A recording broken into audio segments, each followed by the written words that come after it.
heard Megan talk about the 70-degree weather here. You guys are making me feel right at home. Didn't have to pack any big coats on this trip. It is great to be back here in New Hampshire, and I am grateful to the ACLU and UNH Law School for hosting this series and for inviting me to be here to join all of you today.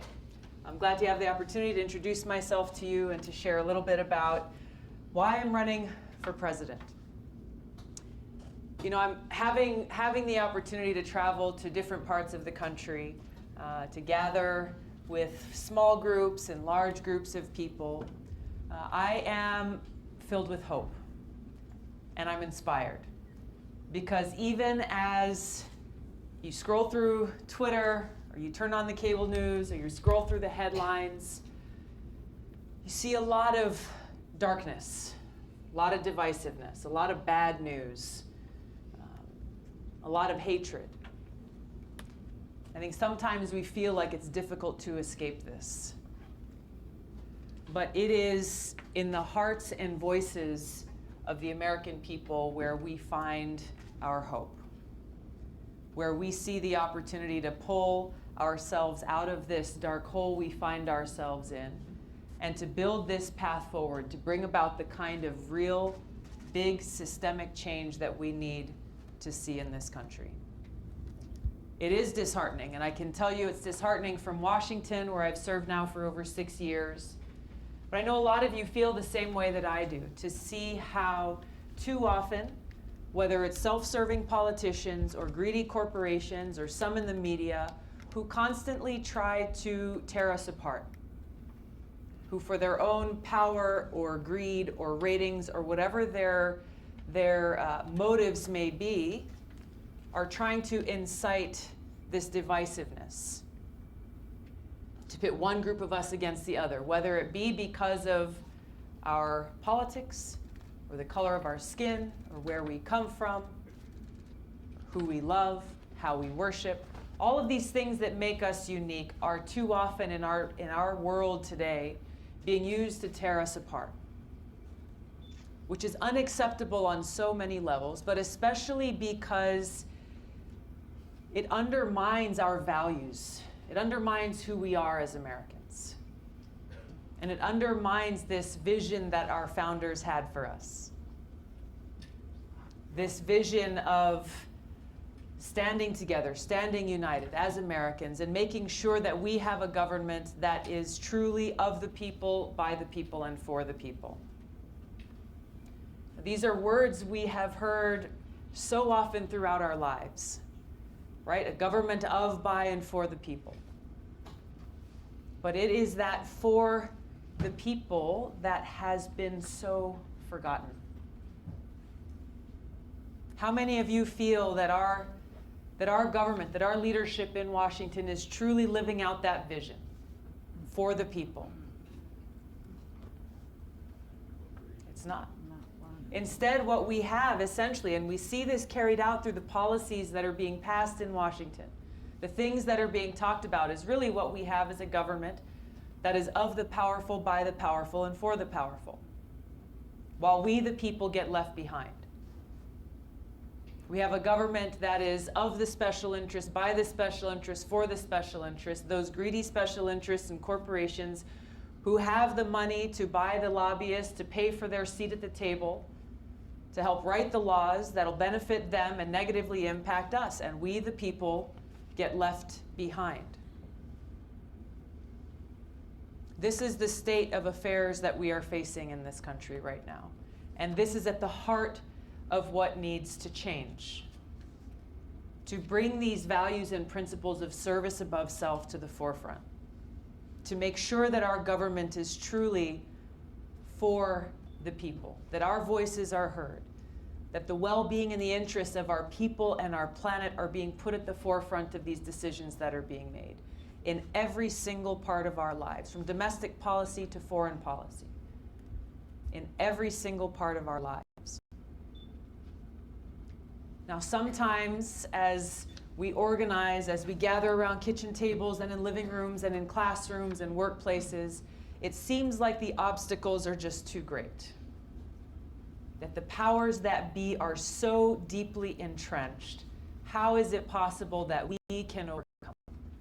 How is it possible that our voices can be heard? Really, the answer to that is that the choice is ours to make sure that our voices are heard. Because no matter how much money they have, no matter how much power they have, history shows us time and time again that there is nothing more powerful when we, the people, rise up and make sure that our voices are heard.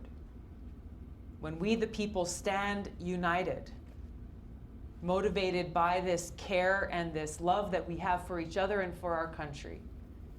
And when we do that, there is no obstacle we cannot overcome. There is no obstacle we cannot overcome. When I first ran for Congress in Hawaii in 2012, I was told over and over and over again not to waste my time. Not to waste my time. There was another candidate in the race who had all the campaign money, who had all the campaign endorsements from business and labor and everybody who was somebody, as we say in Hawaii. Don't bother. Maybe come back and try again in 10 or 20 or 30 years. That's what I was told. But you see, the mistake that they made, the political prognosticators and pundits there, was they forgot who actually decides our elections. Who really has a say. They forgot that that power lies within the hands of the people. And in that campaign, that's where I focused. And it was a tough campaign.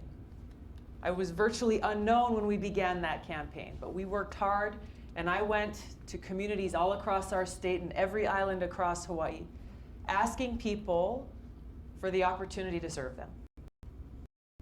Letting them know this was my job interview and that the decision lied with them. And we ended up overcoming all of the odds and all of the naysayers, where we won that campaign in a primary, in a challenging primary, by a 22% margin of victory. So when people say that you can't challenge the establishment, you can't challenge the powers that be, you can't lift up the voices of the people, I have seen in my own life, as we have seen throughout our country's history, as we have seen in the 2018 elections, how that is not the case. So we cannot underestimate the power within our own voices. And especially at a time like this, we must do the hard work. We must have the courage and the strength to stand together, to stand united, to bring about the kind of big changes we need to see. To bring about the passage of legislation like Medicare for All. To make sure that every person in this country, every American, no matter how much or how little we have in our pockets, if we are sick, we are able to get the care that we need. When we stand united, we can bring about the kind of change we need to see to fix our terribly broken criminal justice system, where private prisons are profiting on the backs of our brothers and sisters, where we have a system that is working against those who walk through those prison doors, keeping recidivism rates high. When people go through and they do their time and they walk out, they are set up for failure from the moment they step outside those doors, because the lack of services being provided that can help set them up for success. We're seeing how our continued failed war on drugs is tearing people apart, tearing families apart, ruining people's lives. I just introduced legislation in Congress a couple of weeks ago called the Ending the Federal Marijuana Prohibition Act. And this bill, this is the only bipartisan bill in Congress that does this, that ends the federal prohibition on marijuana. My colleague, a Republican from Alaska named Don Young, was there and stood with me in leading this effort. And as we introduced the bill, we held a press conference and we invited people from different parts of the community to share their stories. And so we had small business owners who are working in the cannabis industry in Washington and who are dealing with every day wondering if the federal government will prosecute them for their business, which is legal in the District of Columbia, just as are businesses and people in 33 other states where some form of cannabis has been made legal. We had doctors there who were talking about how they have seen time and time again in states that have legalized some form of cannabis, a direct correlation in the reduction of opioid addiction and opioid-related deaths. So if leaders in Congress are serious about dealing with this opioid addiction, let's take this first important step and end the federal marijuana prohibition.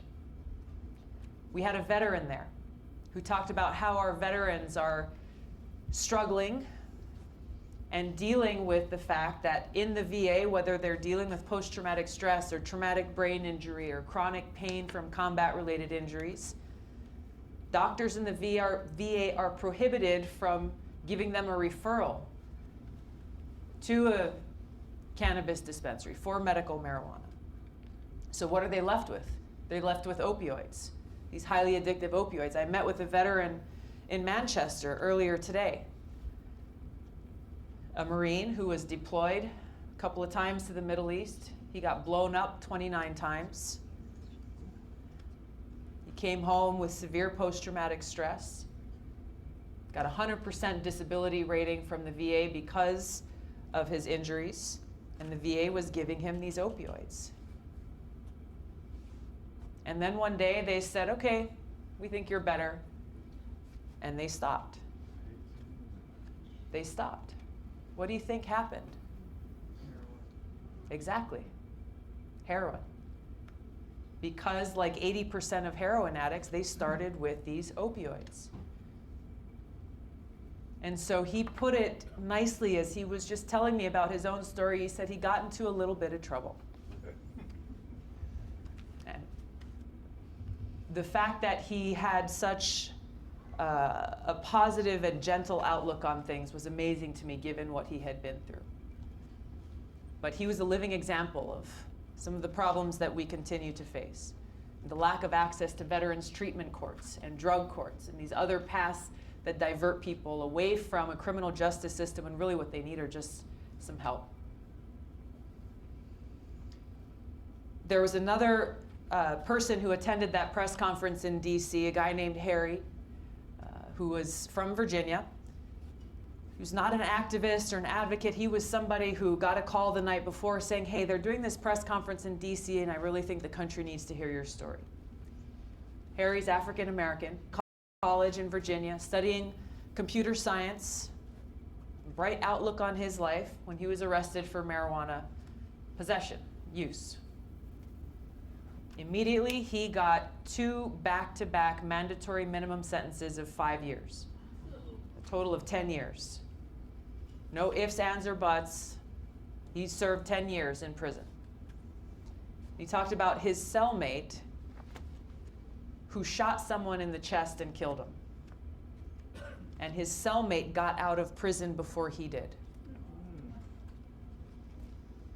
Harry's life was completely changed because of this ongoing prohibition and this failed war on drugs. These are the peoples whose voices we need to hear. They symbolize those who are being impacted by these failed policies. You know, there are so many different areas that we need to address. We need to address the continued discrimination that we are seeing against our LGBTQ Americans. I posted something recently when we reintroduced the Equality Act in Congress about why it's important. And some of the social media comments, I scroll through sometimes and see what's the conversation like, what are people talking about? And some people said, we don't need this anymore. This is not necessary. And then there were others who were commenting and saying, hey, yes. A friend of mine saying that she and her wife still struggled for a very long time in the state of Florida just to get a house, just to get a place to live. People were being discriminated in their places of work.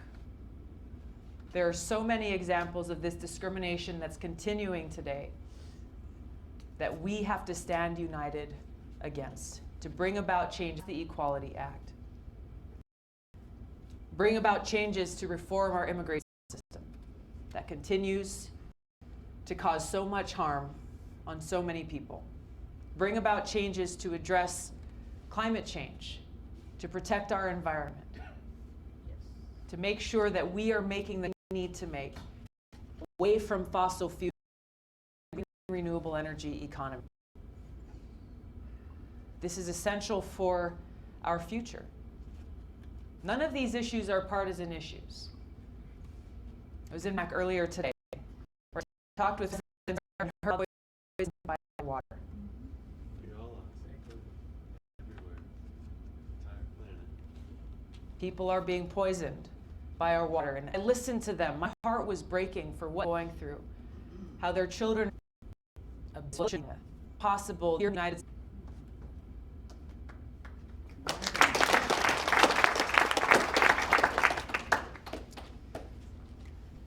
The cost of war. Why is this a central issue to everything else? There is a high human cost of war, the change wars that we wage. We see the cost of war every single one of us. We see how every single one of us is quietly paying the price for war, whether you realize it or not. Because there are trillions of our taxpayer dollars that are coming out of our pockets to pay for these regime change wars, where we are essentially in a new Cold War, with escalating tensions between the United States and nuclear-armed countries like Russia and China.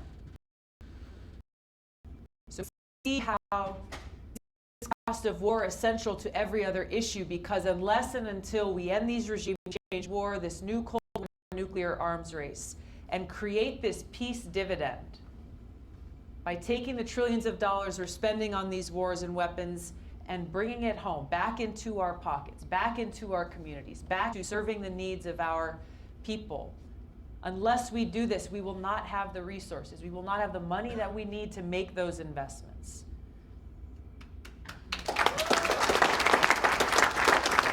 These other urgent issues we face. This throughout history. We look back to a lot of folks from my home state who were very much affected during World War II with the mass internment of Japanese Americans. We had families in Hawaii who were literally torn apart, mothers and fathers taken from their homes, teachers taken from their classrooms, from their place of work, and shipped off to internment camps. We see how during the Cold War, the whole McCarthy era of oppression and the violation of civil liberties and constitutional rights of Americans during that time. This House Committee on Un-American Activities, investigating and surveilling and violating the civil liberties and privacies of everyday Americans. Because what? They were talking to the Russians or the Soviet Union or communists, or are you this or are you that, or. And the sad part is that we're seeing a lot of this same tones in the conversations we're seeing today. Obviously, we have to look to 9/11 and what happened after 9/11 with the Patriot Act. And how much of our civil liberties were violated by overreach from many of these intelligence agencies. And you look to all of these different examples and you see how in every one of them it was our security and safety that was used as an excuse to violate our Fourth Amendment rights, to foment this climate of fear in order to allow this to happen. I'm a co-founder of the Fourth Amendment Caucus in Congress. It's a bipartisan caucus that focuses on protecting our civil liberties, on looking at areas of the Patriot Act that violate our constitutional rights and closing them. This is something that we're continuing to focus on and continuing to do because these things are still happening. This isn't something that just happened before. And now we're in a place where we're dealing with not only overreach by intelligence agencies within our government, but also a violation of privacy by big tech monopolies like Google and Facebook. The point is, with all of this, is we cannot afford to be complacent about these freedoms that we hold dear. We cannot afford to be complacent because there are challenges and threats all the time. And so as we look at these challenges that we face, we see at every turn, at every opportunity, the need for us to be united to bring about the kind of change we see, the kind of change that puts the well-being of our people and our country at the forefront. We see the need for us to stand united, to bend the arc of away from war and towards peace, to make sure that we can create this path forward towards a bright future that ensures opportunity and equality and just respect for all people. This is why I'm running for president. This is not a game. This is not just politics. This is about our lives. This is about our future. It's about making sure that we have one. And that's my promise to you as President and regime change war to end this new Cold War and nuclear arms race and bring this peace dividend home to invest in our people and our future. Thank you so much.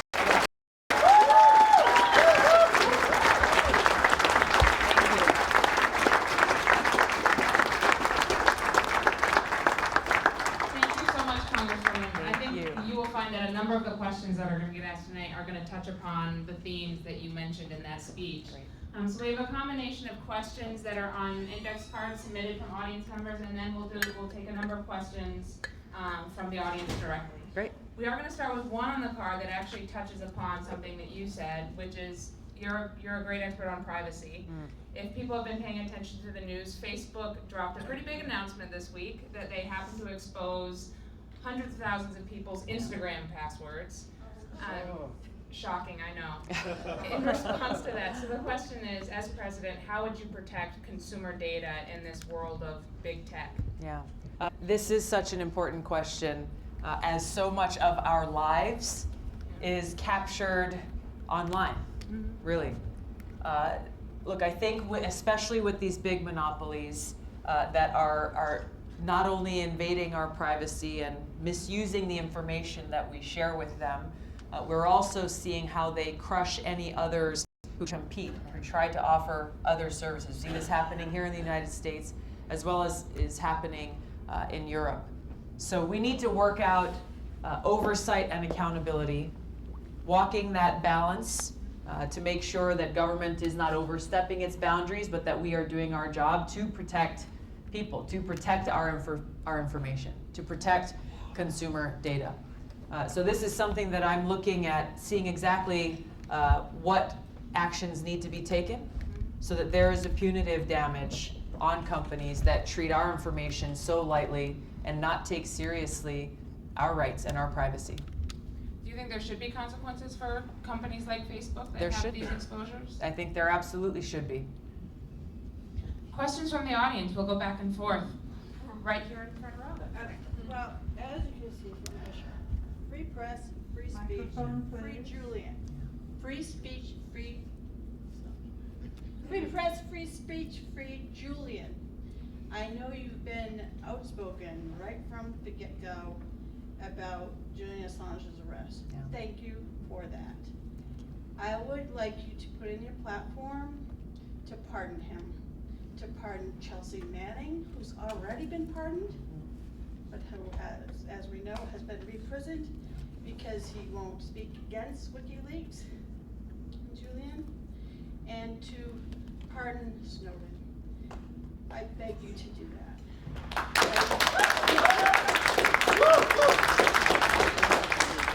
Oh, I forgot, I have a microphone right here. Thank you. Thank you both for being here and your shirts speaking out on why we need to protect our free press. No, thank you. Thank you on all fronts. Look, I just want to add a little bit to what we saw recently with what happened Julian Assange's arrest.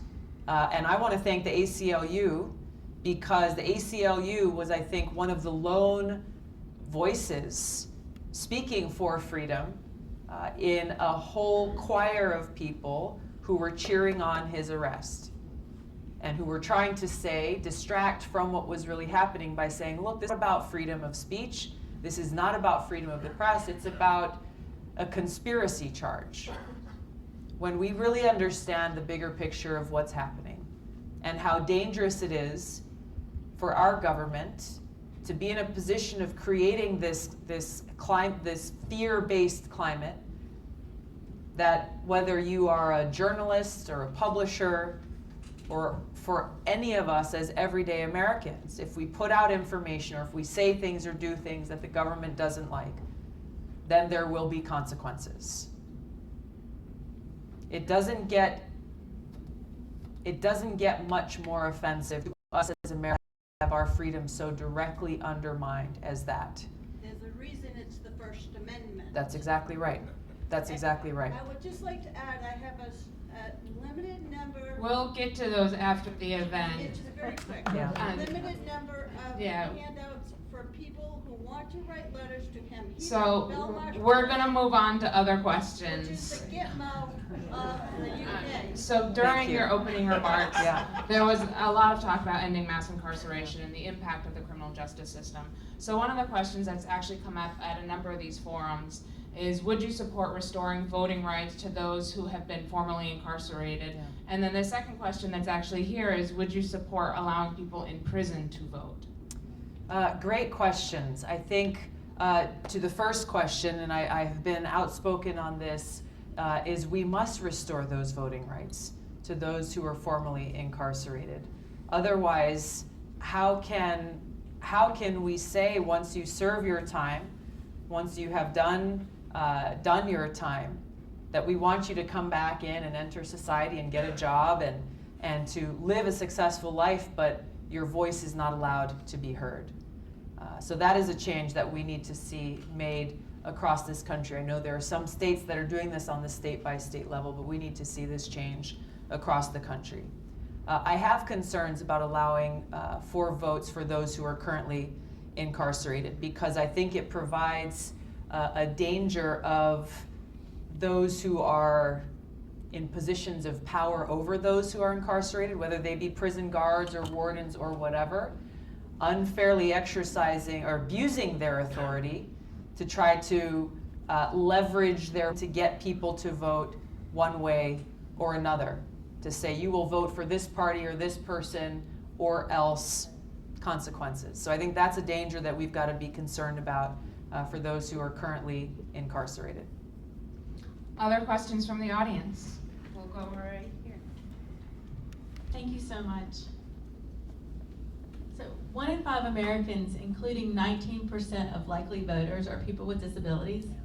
Can you talk a little bit about how you would make your campaign accessible to people with disabilities? And if you're elected, how you'll make sure that people with disabilities are employed in your administration? Thank you very much. You know, one of the things that we've started to do in our campaign is to try as hard as possible to make sure that the videos that we are putting out are videos with subtitles. It takes us a little bit more time to make sure that that happens, but understand how important it is to make sure that everyone is able to get the message that we are sending out. At different campaign events, when we get RSVPs from people who say that they need a signer or need help, then we make sure that we've got someone there who can provide that service. I think it's important as we look to our offices and my administration, if elected president, to make sure that we are upholding the rights of every American and welcoming those who may have different may have different abilities, and providing them and benefiting from their offer to serve this country. Thank you.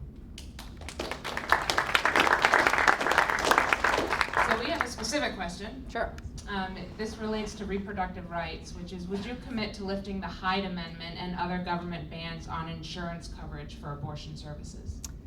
Yes, that is what is already within the legislation that I'm supporting within Congress. Simple. We like easy.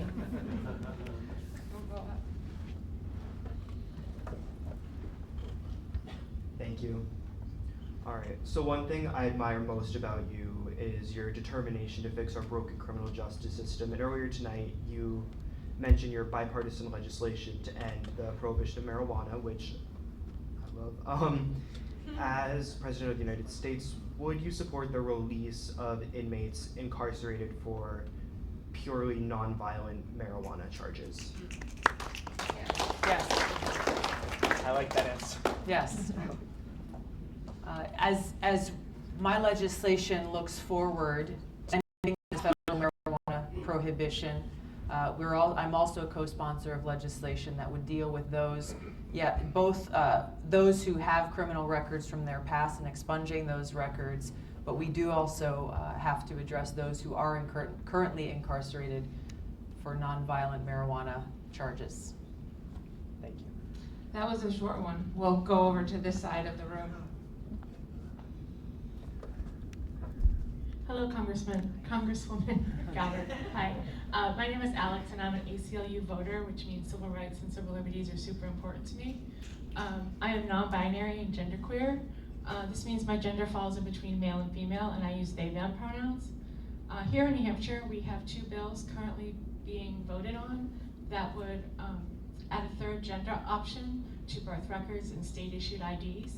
My question for you is, what would you do to support the recognition of American adults and children whose gender does not fit in the male or female boxes? Thank you. I think we can look to changes that are already being made. It sounds like these bills that are before your legislature here, and there are other bills that have already been passed in other states to provide that recognition. I think it's something that we shouldn't just leave for the states to do, but it's something that should be done at the federal level as well. Right, such as passports? Yeah. So one other question we'll have from the note cards. This goes back to criminal justice reform, which is a very recurring theme here. But it relates to surveillance and concerns that as the effort towards mass incarceration picks up, that we'll end up replacing physical prisons with surveillance. So as president, how would you prevent surveillance from being used specifically against communities of color? Yeah, once again, this comes down to our Fourth Amendment rights and how there are continued efforts to undermine those rights. I'm not personally familiar with different proposals that are being pushed forward that accomplish what you were saying, but I think it's important for us all to keep an eye out for those, to make sure that the rights of every American are not being violated, that are not being undermined. And I think this is the problem about the proposition that is often placed before us, is it's a choice between your constitutional rights and your safety. And this is a false choice. It's not a choice that any one of us should have to make in this country. On that, just because I know it's in here as well and it's on the related topic, what's your position on the Patriot Act? We have to go through every single provision of the Patriot Act to determine what needs to be taken out and repealed because it violates our Fourth Amendment rights. We need to take out those unconstitutional provisions that we have seen already too often being used and abused that undermine our Fourth Amendment rights. There are a number of bills and amendments that we have pushed through in Congress, some successfully, some haven't passed, that seek to close those both those loopholes and get rid of those provisions that allow overreaching by the intelligence agencies, but also by some of the tech companies who build these back doors into their technology, whether it be phones or computers, that allow the intelligence agencies to come in and collect our information without us even knowing about it.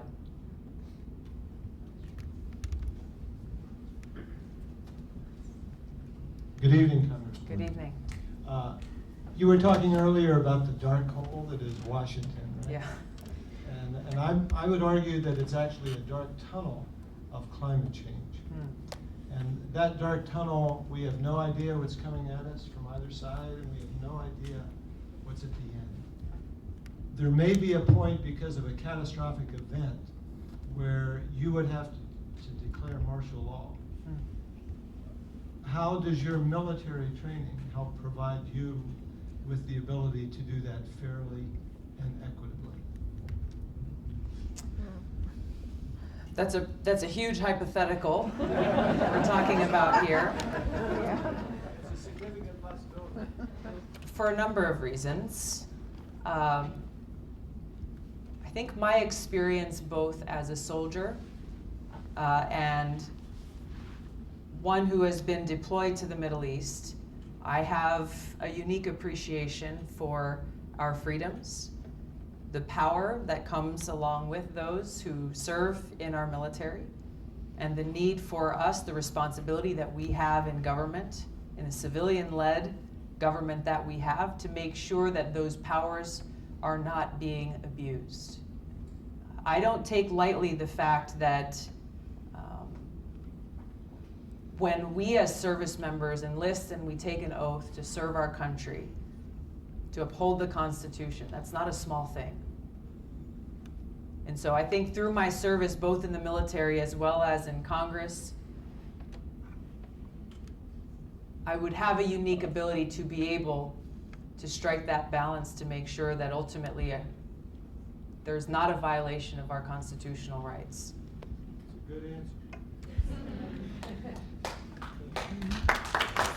Other questions from the audience? I want to try and get up higher levels here. Thank you for coming. Thank you. A couple other campaigns are beginning to advocate for universal basic income.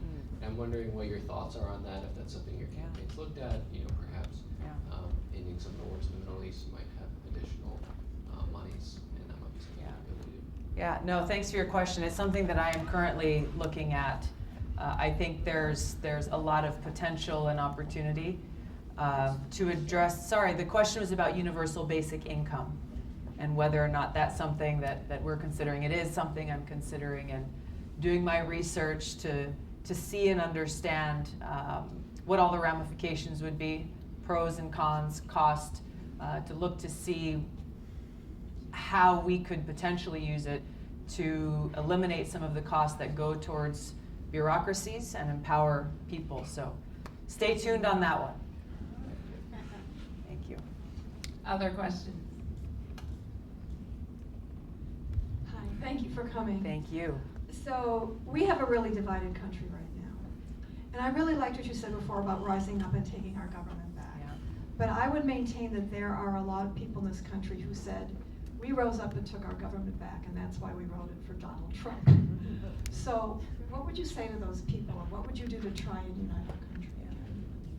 I think it's important for us to not further deepen those divides that we see exist right now in our country, that really fall between those who voted for this president and those who voted against him.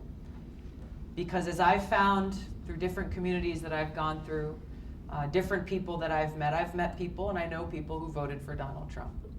And rather than just writing them off as the others or the other team or the enemy or the opposition or whatever it may be, the only way we can come together in this country is by building those bridges and having those conversations that are based on respect and actually listening to each other. Recognizing that there are a lot of different reasons why people vote the way they do, whether we agree with the way they vote or not. In order for us to be able to make progress in this country, we have to better understand each other. And there were a lot of people who voted for Donald Trump because they were afraid, dealing with threats on their own economic security, their ability to provide for their families. People who voted the way they did because they feel like they've been completely left behind. They have not been heard. Democrats who voted for President Obama twice, then voting for Donald Trump. How does that make sense? We won't know unless we have these conversations and hear about the problems and concerns and fears that people have in this country. And hear their voices and then say, okay, you and I might agree on a few issues or a number of issues or one issue. We may disagree on many others, but we can respect each other. We can disagree without being disagreeable and recognize that as Americans, we have to come together. We have to bring our country together to move forward. Otherwise, we will remain in this perpetual state of one side against the other side, arrows pointed at each other, making no progress on any of these issues. So many of the issues we've talked about this evening have bipartisan support. People on all ends of the political spectrum are very concerned about. Criminal justice reform being a perfect example.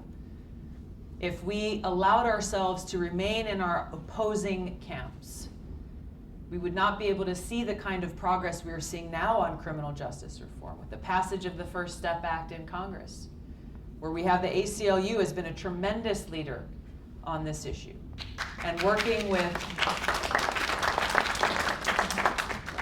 very conservative organizations, setting differences on many other issues aside and saying, hey, we've got the opportunity in this country to help a whole lot of people, to save a whole lot of lives, to reunite families, to give people a second chance at a future by working together, passing legislation, bringing about the kind of change we need to see. This is what we need more of in this country, and we will never achieve it as long as both sides turn up their noses at each other and walk in opposite directions. Thank you. You mentioned the First Step Act, and every time I hear it, my question is, what's the second act? So the question to you is, as president, can you lay out specific policies that you would do in a second step act to end mass incarceration? Well, the Second Step Act, or there's not a specific bill yet. I know some have been introduced, but with some organizations like Cut 50 and others, the next step towards this is sentencing reform and seeing how we can make sure that people like Harry, who I spoke about, are not having their lives ruined by these mandatory minimums. We need to get rid of the cash bail system that is disproportionately impacting people of color and people living in poverty all across this country. We've got to, again, deal with the failed war on drugs and how it's continuing to impact people and ruin their lives. There's a whole host of actions that we need to take, both in dealing with sentencing reform as well as dealing with what happens after. What happens after to make sure that we don't continue to have this revolving door that we know exists in so many of our communities. So given exactly what you just said and the mention of Cut 50, as president, would you commit to reducing mass incarceration by 50%? Yes. Thank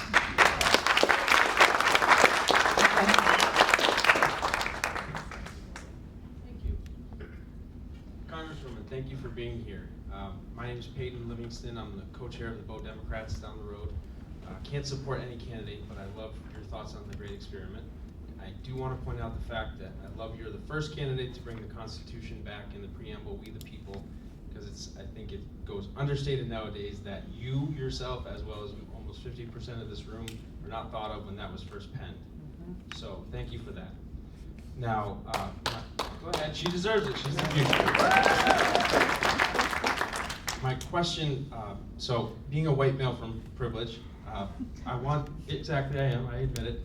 I want you to explain to people in my standing as well as others more about your story, because it's honestly striking and I really think we need to bring more light into it. I hope that guy's filming a documentary for you, because you deserve a documentary. But That's my husband, by the way.